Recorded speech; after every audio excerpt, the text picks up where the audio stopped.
The bright lights of the studio burned with the intensity of a boxing ring. Mark Levin, the fiery conservative commentator known for his booming voice and combative style, was seated at one side of the polished wooden table. Across from him sat Representative Jasmine Crockett, calm but sharp-eyed, ready to parry every verbal blow. The audience leaned forward, sensing the tension. This wasn't going to be a polite conversation, it was a showdown. "Congresswoman Crockett," Levin began, his voice dripping with sarcasm, "your so-called solutions are nothing more than socialist fantasies. You want the government to control every aspect of people's lives. Do you deny it?" Jasmine didn't flinch. Instead, she smiled slightly, leaning into her microphone. "What I want, Mr. Levin, is a government that works for everyone, not just the wealthy few. If that sounds like a fantasy to you, maybe it's because you've never seen real equity in action." The crowd gasped, and even the host moderating the program raised his eyebrows. Jasmine wasn't backing down. Levin chuckled mockingly, shaking his head. "Equity. That's just a code word for punishing success. You want to redistribute hard-earned wealth and hand it to people who don't contribute. That's not fairness, Congresswoman, that's theft." Her eyes narrowed, but her tone stayed measured. "You talk about theft. What about corporations that get billions in tax breaks while working-class families can't afford rent? What about billionaires who pay a lower tax rate than teachers and nurses? If that's not theft, then I don't know what is." The audience erupted into applause, and Levin's face flushed. He wasn't used to his opponents hitting back so cleanly. The moderator tried to move on, but Levin slammed his hand on the table. "No, let me respond to that. You're deliberately misleading the American people. The top 1% pay most of the taxes in this country. You're demonizing success, Congresswoman. That's dangerous rhetoric." Jasmine leaned forward, her voice sharp but calm. "And yet, somehow, despite paying what you call most of the taxes, they're still billionaires. Meanwhile, everyday Americans are working 2 jobs just to afford groceries. Tell me, Mark, who's really sacrificing here?" The room went silent for a moment, the weight of her words settling in. Then, an explosive cheer. Cameras zoomed in on Levin's reddening face. He jabbed a finger in her direction. "You're playing the victim card.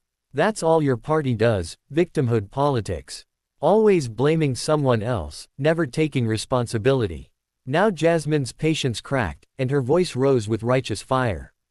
"No, Mr. Levin. What we're doing is telling the truth.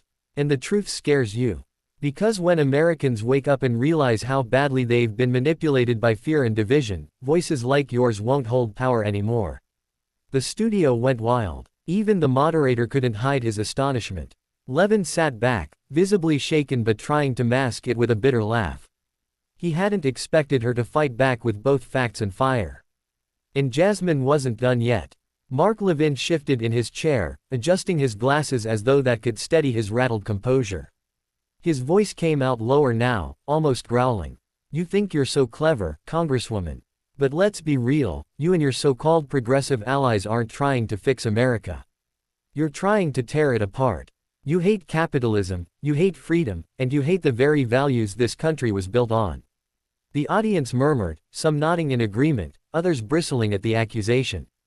Jasmine sat perfectly still. She didn't blink. She didn't smirk. She waited for the silence to hang, waited for Levin to believe he had landed the decisive blow. Then, in a voice calm enough to cut through steel, she said, "Mr. Levin, let me tell you something.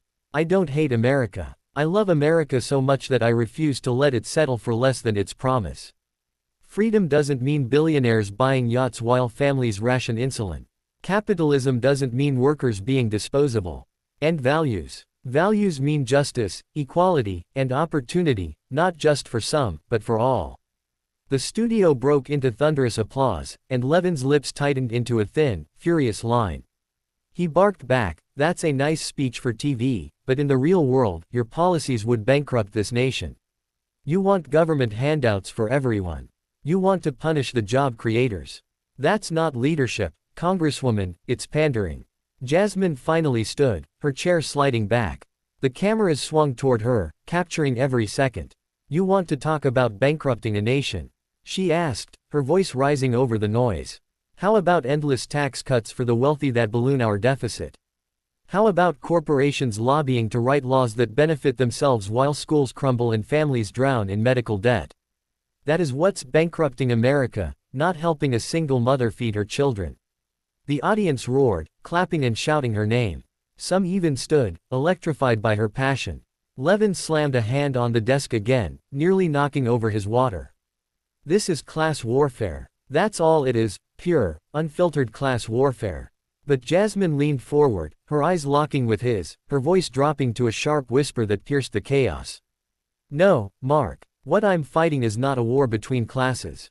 I'm fighting a war between truth and lies. And tonight, the lies lost.